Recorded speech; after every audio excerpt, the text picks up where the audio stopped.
In the warm, red earth lands of Akure, where the roosters crow before the sun fully wakes, and the wind carries the scent of burning firewood and palm oil stew, lived a woman named Kemi. To most, she was a kind soul, soft-spoken, always smiling, and quick to lend a helping hand. But to others, especially those who whispered behind closed doors and under mango trees, she was the barren one. For nearly a decade, Kemi had been married to Kunal, her first love, the man who once said he would build a world just to see her happy. Their marriage was joyful at first, filled with laughter, dreams, and prayers. But as the years passed and her womb remained silent, people began to talk. She's beautiful. Yes, but what's the use if she can't bear fruit? A woman's glory is in her children. Hasn't she heard? I heard she helps other women conceive. Maybe she's transferring her blessing to them. Indeed, that was true. Strange, yet true. Kemi had an uncommon gift, a healing presence. Women struggling to conceive would spend time with her, speak with her, pray with her, and months later, they'd return with swollen bellies and grateful smiles. Kemi celebrated each one, never once showing envy. Instead, she prepared herbs, gave advice, and stayed up late comforting them through difficult pregnancies. She was the mother of many, but none of them were her own. Her husband Kunal stood by her in the beginning. He silenced the gossip, held her hand at family gatherings, and reminded her that love was more than children. But even love grows weary when tradition and pressure shout louder than loyalty. His mother wept. His brothers insisted. His friends mocked. "How long will you keep living like this?" they asked. "You're a man. You need an heir." Then one quiet evening, after a long silence between them, Kemi turned to Kunal and said the unthinkable. "You may take a second wife." It was not bitterness that spoke. It was exhaustion. It was the soft, painful acceptance that perhaps motherhood would never come from her own womb. Kunal refused at first, devastated by her suggestion. But time and pressure wore him down. The second wife, Jumok, came with youthful beauty, sharp eyes, and a smile that hid sharp edges. And though Kemi welcomed her with open arms, the story was far from over. What followed was not only the unraveling of relationships, but the test of faith, the depth of womanhood, and the surprise that only the heavens could write. For the same woman who was mocked, the one who cried in silence, the one who served others while starving for her own joy, would one day be called Mama Abeji, the mother of twins. In the early mornings of Akure, the village stirred with life long before the first cocks crow. Women tied their wrappers tight around their waists and swept the compound. Pots clanged. Children chased each other barefoot, giggling and ducking between huts. And in the far corner of the village, in a modest mud house with a corrugated iron roof and hibiscus growing wildly along the fence, lived Kemi, the woman many called Mama We no Get Pekin. But the children did not know that name. To them, she was Auntie Kemi, the woman with the warm lap and the soft voice, who always had food to share and stories to tell. To the women in the village, especially those whose wombs had stayed quiet year after year, Kemi was a rare kind of blessing. "Sit here," she would say, patting the raffia mat in front of her. "Let me boil some herbs for you. You've been trying for 3 years, ABI? Don't worry, God is never too late." She knew how to speak without judging, how to listen without interrupting. Her words had the strength of age and the softness of a mother's prayer. The young women came to her like they would to an elder sister or a midwife seeking comfort, counsel, and sometimes just someone who understood. Strangely, after spending time with her, many of them conceived. Not all, but enough for rumors to spread. Some said she had a spiritual gift. Others believed her hands were blessed by the gods. A few feared her. And still they kept coming. "Kemi helped me," one would whisper at the river. "After 5 years of tears, I spent 1 moon cycle with her, and now look. She taught me how to prepare cleansing soup," another would say. "And she prayed for me. Her hands, her voice, she carries peace." But for all her success with others, Kemi's own womb remained empty. Month after month, year after year. She had no miscarriages, no pregnancies, just silence. An echo where her heartbeat longed for 2 more. Yet she did not show her pain. Not in the way others expected. While some wept at the village healer's hut or fasted endlessly at the church down the hill, Kemi focused on others. Her home was filled with the laughter of children not her own. She taught them how to grind pepper, how to fetch water with balance, how to respect elders. They adored her. And she adored them. Kunal, her husband, watched this all with quiet admiration. He loved Kemi deeply. She was the woman who had stolen his heart when they were teenagers, the one who could make Akure better than anyone else in the village, the one who once danced in the rain with him when the first farm harvest came. But love, no matter how deep, does not always silence tradition. At every family gathering, eyes turned toward them with questions. Kunnal's mother would sigh audibly when another cousin announced a pregnancy. His uncles would pat his shoulder with too much sympathy. And his younger brother, already father to 4, would laugh and say, "Time waits for no man, bro to me." Kemi noticed it too. The way women her age now walked past her with a slight tilt of the chin. The way older women asked about her condition with mock concern. One evening, as the sun folded behind the hills and cast long shadows across their small compound, Kemi sat outside with a pot of yam pottage on the fire. Kunnal joined her, his shirt soaked from the day's work on the farm. She looked up at him with tired eyes. "Kunnal," she said quietly, "maybe it is time." He frowned. "Time for what? You should take another wife." Silence hung in the air between them. The firewood cracked and spat, sending sparks into the dusky sky. Kunnal shook his head slowly. "Don't say that, Kemi. Don't even think it. But I have thought it.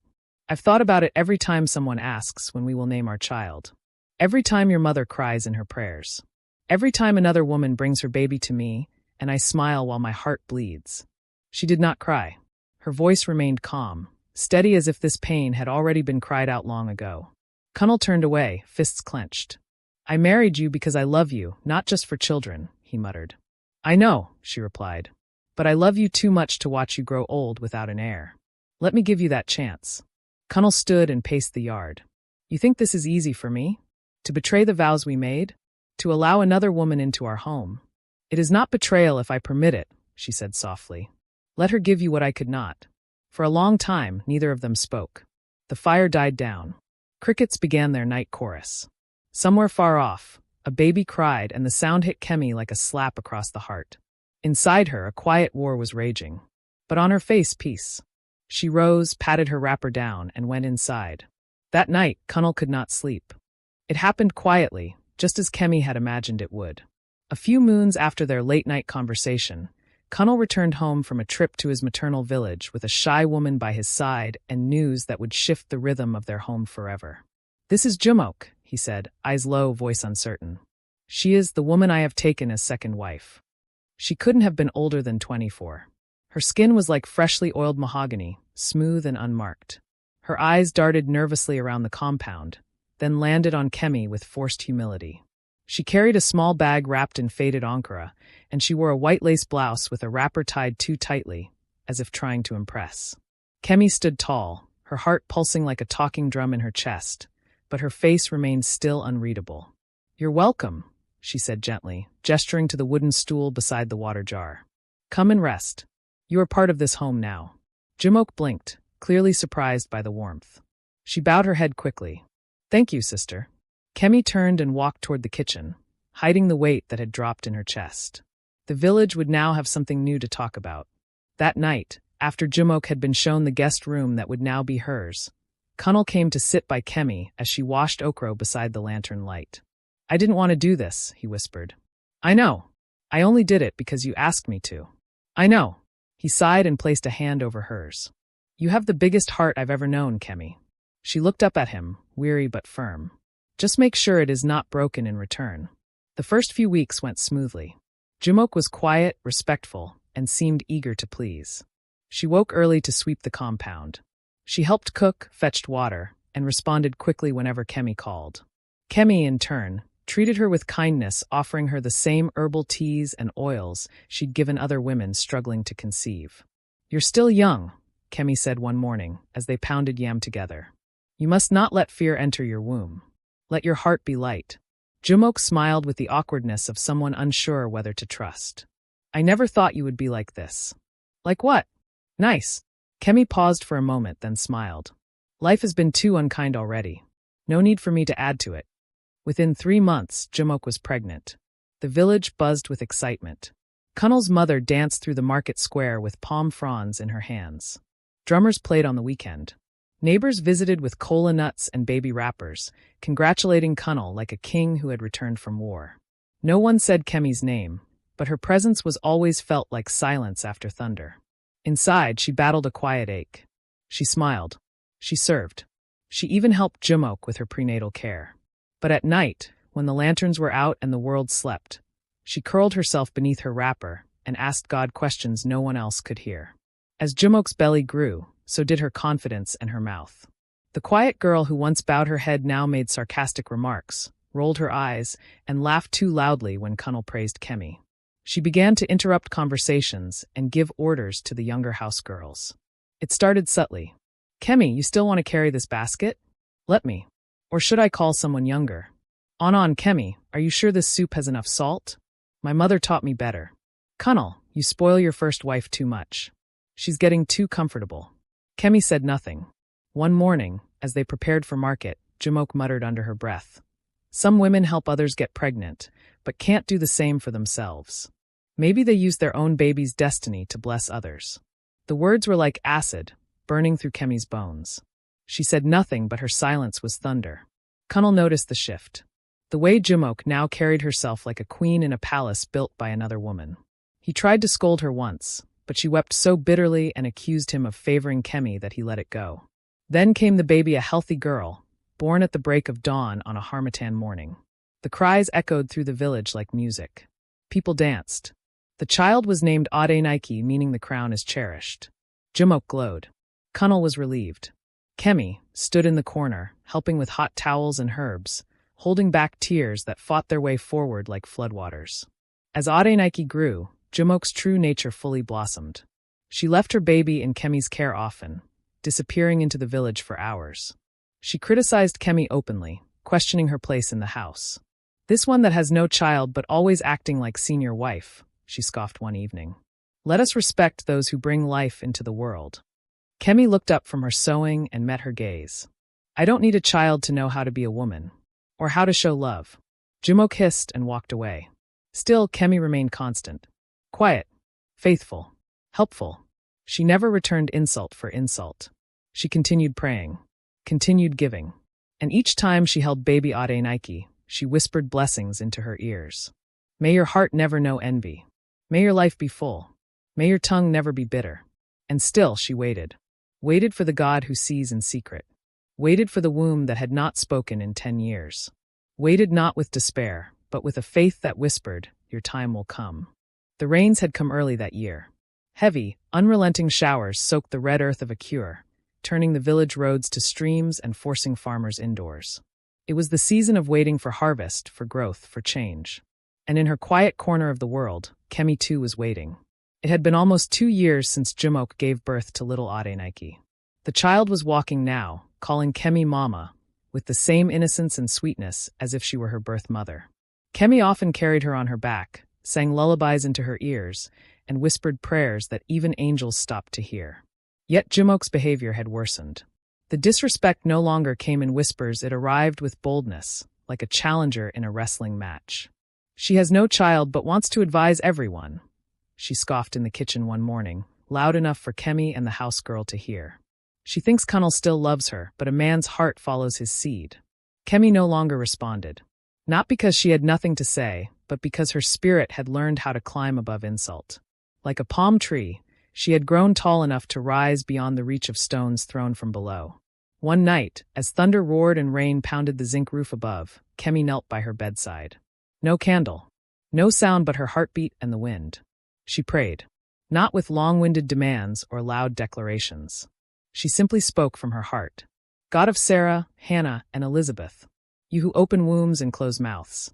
If I have ever shown love to a child that was not mine, let that love return to me. If I have ever smiled through pain, forgive my weakness. I have not stopped believing in you, even when others stopped believing in me. If it pleases you, Lord, remember me. She wept not out of desperation, but from a place deeper than words could reach. It was the kind of cry that empties a soul. And that night something shifted. Not in the wind, not in the sky, but in Kemi's body. The signs were small at first: a missed cycle, nausea in the mornings, and an unfamiliar heaviness in her lower belly. She said nothing at first, brushing it off as fatigue or illness. But when the 3rd month came with no blood and increasing tenderness in her breasts, she knew. Still, she didn't tell Kunnel. She didn't tell anyone. She went to Mama Talatu, the village nurse and herbalist, under the cover of early morning mist. Mama Talatu took one look at her, smiled, and nodded. You are with child.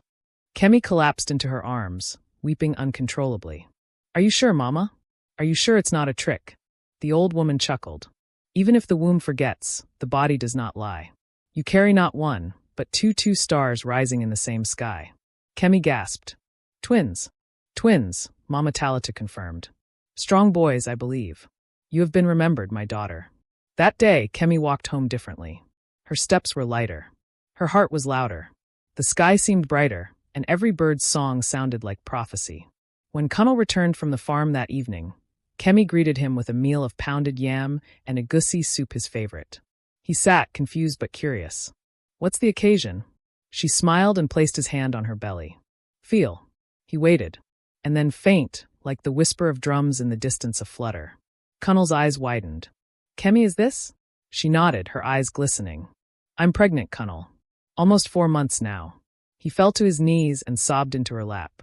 After all the years, all the prayers, all the trials, the silence had finally been broken. Word spread like wildfire. Some rejoiced, others doubted. A few insisted it was false, that Kemi was too old, or cursed, or tricked by her own body. But as her belly grew, so did the undeniable evidence of God's hand. Jumok, upon hearing the news, froze in disbelief. What kind of joke is this? She hissed. At her age? After all these years? But no one was listening to her anymore. Even Adenike preferred Kemi's lap now, sensing the peace and joy blooming within her. Kemi did not gloat. She did not mock. She continued treating Jumok with kindness, even when her insults became desperation. And in the 7th month, a vision came to her in a dream. She stood at the edge of a wide river, holding 2 newborn boys in her arms. Across the river stood every woman she had ever helped, all smiling, singing. You did not carry bitterness, one of them said. You carried us, said another. And now you carry your promise, said the last. She awoke with tears on her cheeks and a song in her mouth. The day of delivery came with storm clouds and heavy rain, the same way Jumok's labor had begun years before. Kunal paced outside while Mama Talatu and 2 midwives attended to Kemi inside. Hours passed. Then came the sound they'd waited 10 long years to hear. One cry. Then a second, louder and stronger. 2 boys. Identical. Whole. Perfect. Kemi, drenched in sweat and tears, held both in her arms and laughed a sound so pure, it echoed beyond the village. Your names, she whispered, will be Ayatund and Iobami. Joy has returned, and joy has come to stay. The villagers celebrated like never before. Drummers played from dusk till dawn. Elders danced until their knees ached. Children paraded with palm leaves. Even the women who had once mocked her came with gifts and apologies. The woman once called Barren was now mother of twins, and more than that, a living testimony that faith, when watered with patience, always bears fruit. For years, she was the whisper behind doors, the subject of sideways glances and pitiful sighs. But now, Kemi had become a name carried on every joyful tongue in Akure. Mama Abeji, they called her. Mother of twins. Woman of favor. The twin boys, Ayatund and Iobami, became more than children, they were signs and wonders. Elders claimed they were born under a rare moon. Some said they had ancient spirits, destined for greatness. But to Kemi, they were simply her answered prayers, 2 bundles of love that smelled like palm oil and new beginnings. Kunal changed, too. His eyes glowed with pride, and the shame that once clung to him like dust was gone. He carried the babies in his arms through the village paths, beaming with the joy of a man whose honor had been restored. At night, he sang lullabies. During the day, he walked taller, his shoulders squared not just with manhood but fatherhood. Kemi, he said one evening as they sat on the front steps, the twins napping in a shared cloth cradle. I have failed you many times, but I am here now, body and soul. She looked at him, the father of her sons, and placed her hand over his. We are here now, she whispered. Jumok was not the same. The village that once praised her for being the first to bear Kunal a child had now shifted their admiration to Kemi. Even the market women who used to gossip with her now spent more time at Kemi's stall, buying herbs and baby oil, eager to see the twins. Adenike, her daughter, was no longer the only child people doted on. In fact, she began calling Kemi Mama more often than Jumok, a detail that pierced Jumok's heart every time. The resentment that had once simmered inside her now boiled quietly, bitterly. One afternoon, as Kemi rocked the twins under the guava tree, Jimoke came and stood with arms folded. "You think you've won," she said. Kemi turned to her calmly. "This is not a contest, Jimoke." "Then stop acting like the queen of this house." "I have not acted like anything. I only loved, even when I was unloved." Jimoke's lips trembled. "You took my place." Kemi stood, handing the twins gently to the house girl. She walked to Jimoke and, instead of exchanging more words, did something unexpected. She embraced her. Not out of pity, but from the well of forgiveness that Kemi always carried. "I never took your place," she said softly. "You created space for yourself. I only walked in mine." Jimoke pulled away and stormed off, but something inside her shifted. As the twins grew, they began to crawl around the compound, babbling and laughing. Adenike followed them like a little guardian, already showing signs of being a big sister. And though Jimoke still battled jealousy, even she could not deny the joy these children brought into their home. Neighbors continued to visit. Gifts poured in. Women came from distant villages to seek Kemi's wisdom, not just for pregnancy, but for strength. "How did you not break?" they asked. "How did you stay kind? How did you wait so long?" Kemi smiled and always gave the same answer. "You must be faithful in seasons of silence, just as you are in seasons of singing." One Sunday, the community organized a special celebration at the town square. Drummers, singers, dancers, chiefs, elders. The air was thick with praise and the smell of jollof rice, goat pepper soup, and fried plantains. Kemi, dressed in flowing white iro and buba with silver beads around her neck, walked slowly through the crowd, holding Ayatund while Kunal held Iobami. Adenike skipped beside them with flowers in her hair. When they reached the center stage, the village head rose and raised his staff. "There are many kinds of strength," he said, "but the strength to love without reward, to give without gain, and to wait without bitterness, that strength is rare. And today, we celebrate a woman who carried all three. Kemi, your story has taught us faith. Your life is a sermon." The crowd erupted in cheers. Kemi was crowned Aya Alamo, meaning mother of children, a title reserved for women who nurtured not just their own, but others too. Her eyes welled with tears, not of sadness, but of gratitude, not just for her children, but for the pain that shaped her into the woman she had become. Later that evening, as twilight melted into a starry sky, Jimoke stood silently outside the compound. She watched as Kemi bathed the twins and hummed a tune of joy. Slowly, she walked over and knelt beside her. "I was wrong," she said. Kemi paused, water still cupped in her hand.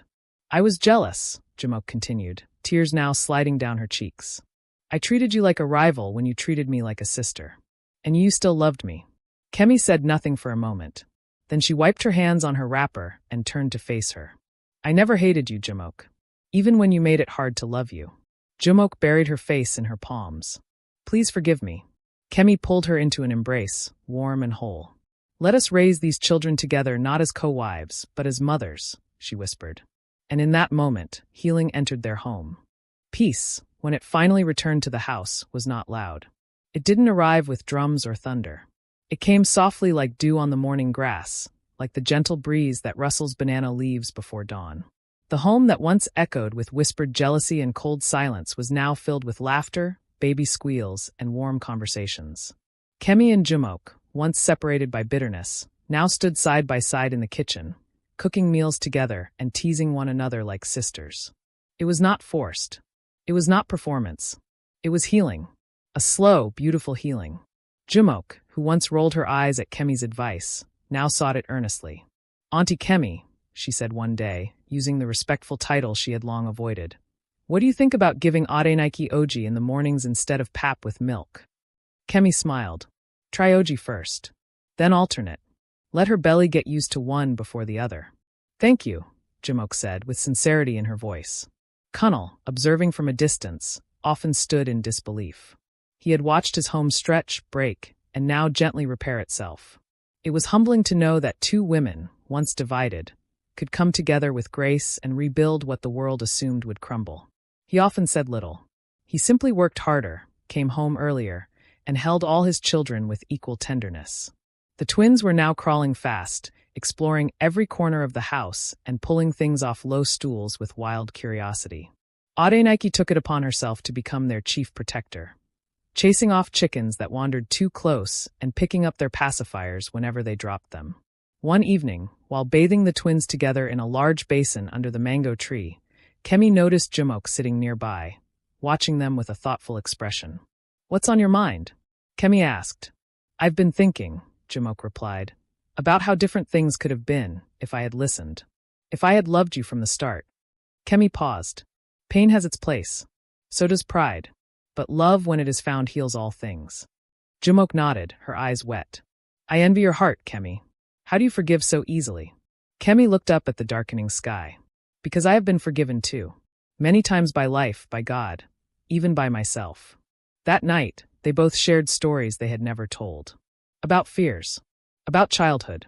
About what it meant to be a woman in a world that often measured worth by the womb alone. Word spread that the two co-wives were now close, almost inseparable. It shocked the villagers. "How are they doing it?" the market women asked. "Don't they fight? 2 wives in one house?" It's not ordinary. But the truth was simple. They had both suffered. And now, they chose peace over pain. They began doing things together, visiting neighbors, attending naming ceremonies, and preparing herbal mixtures for new mothers. Kemi still attracted many women who came seeking advice, but she always introduced Jumok with pride. "This is my sister," she would say. "She has walked this path with me." Jumok, touched by this constant affirmation, began to bloom in her own right. Her rough edges softened. Her words grew gentler. She even began helping other young women struggling in their marriages. "We are not rivals," she told one woman who came seeking counsel. "We are co-laborers. If you treat your fellow wife like an enemy, your house will be your battleground. But if you treat her like a sister, your house will be a sanctuary." One afternoon, a stranger arrived from a neighboring village, a woman named Alero, married for 15 years without a child. She had heard of Kemi's story and walked 5 hours barefoot, carrying only a small calabash of palm oil and kola nuts as offering. She knelt before Kemi and Jumok and wept. "I no longer want pity," she said. "I want peace. Even if I never carry a child, I want to live like you with dignity."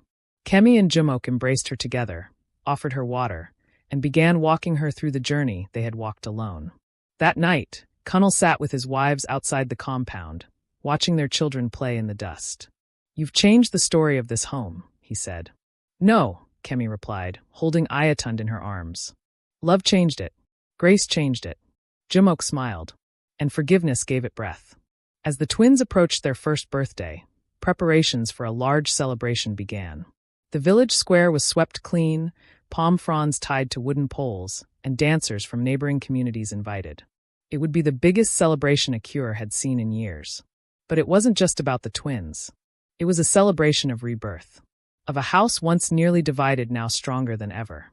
Of women choosing unity in a world that thrived on division. Of motherhood, both biological and spiritual. On the day of the party, Kemi and Jumok wore matching wrappers and held hands as they danced around the square with their children.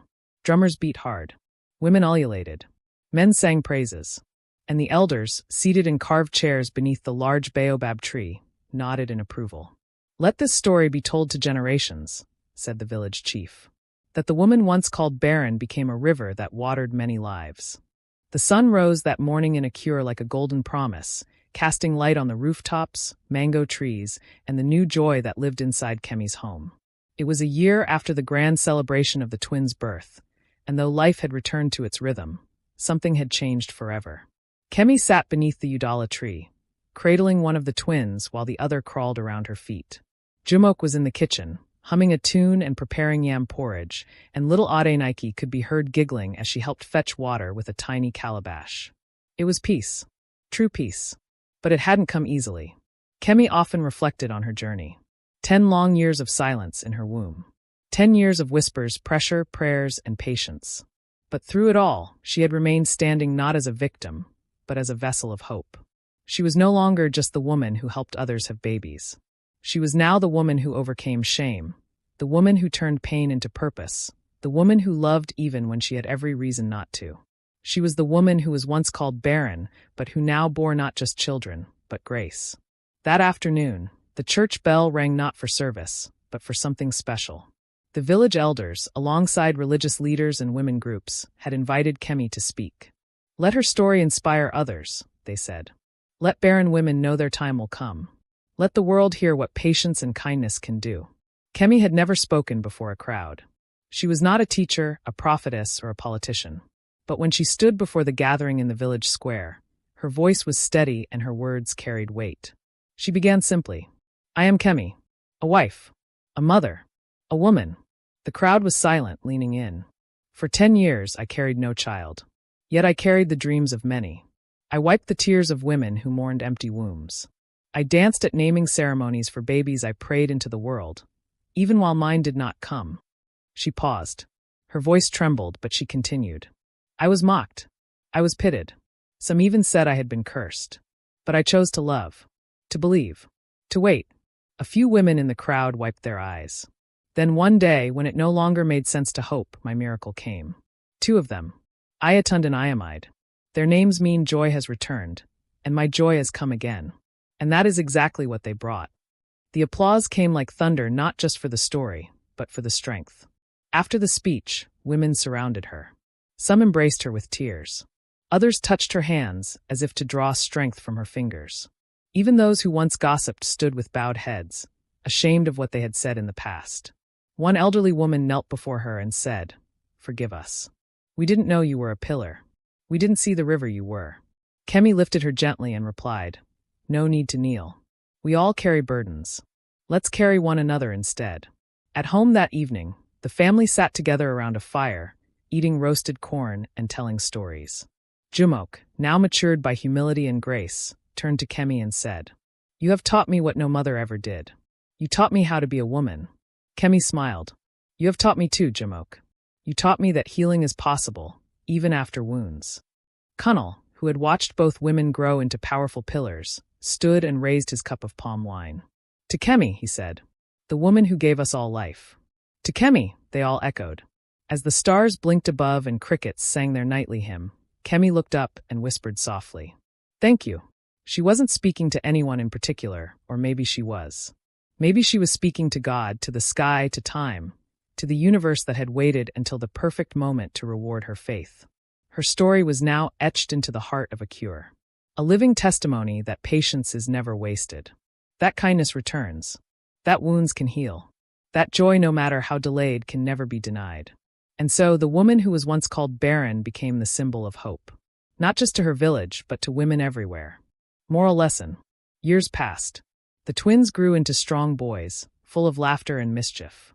Adenike grew into a graceful girl with the gentleness of Kemi and the fire of Jumok. The family became known not for its polygamy, but for its unity. Young wives came from other towns to sit with Kemi and Jumok, to ask questions, to find healing, to learn. They ran a small center for women's support and fertility, not with Western machines, but with herbs, prayers, and most of all, love. Kemi's name lived on in the city of Akure. In the markets, women said, "Be like Kemi, gentle but strong." In homes, mothers told their daughters, "Don't mock another woman's delay. She may be tomorrow's testimony." And in churches, her story was read aloud as a sermon of faith. The woman who was called Barren became a mother, a mentor, a mirror of resilience. And above all, a reminder that delay is not denial, and when grace comes, it comes in full. If you enjoy our videos, please take a moment to follow, subscribe to our channel to stay updated on our upcoming stories. Thank you.